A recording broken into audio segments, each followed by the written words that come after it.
நாம் தினமும் குடிக்கும் மினரல் வாட்டர் எப்படி தயாராகிறது தெரியுமா? முதலில் நிலத்தடியில் இருந்து சக்தி வாய்ந்த பம்ப் மூலம் தண்ணீர் எடுக்கப்படுகிறது.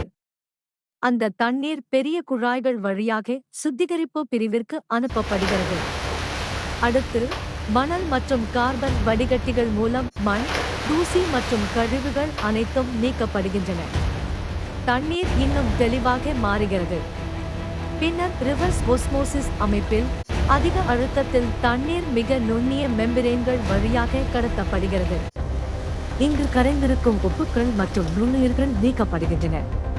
அதற்கு பிறகு யுவி ஒளி மற்றும் ஓசோன் சிகிச்சை மூலம் தண்ணீர் முழுமையாக கிருமி நீக்கம் செய்யப்படுகிறது. அடுத்த கட்டமாக காலியான பிளாஸ்டிக் பாட்டில்கள் உருவாக்கப்பட்டு சுத்தமான தண்ணீர் அதில் நிரப்பப்படுகிறது. தானியங்கி இயந்திரங்கள் மூடியை இறுக்கமாக அடைக்கின்றன. இறுதியில் லேபிள் ஒட்டப்பட்ட பாட்டில்கள் பெட்டிகளில் அடுக்கப்பட்டு விற்பனைக்கு அனுப்பப்படுகின்றன. இவ்வாறு பல கட்ட சுத்திகரிப்பு செயல்முறைகளுக்கு பிறகு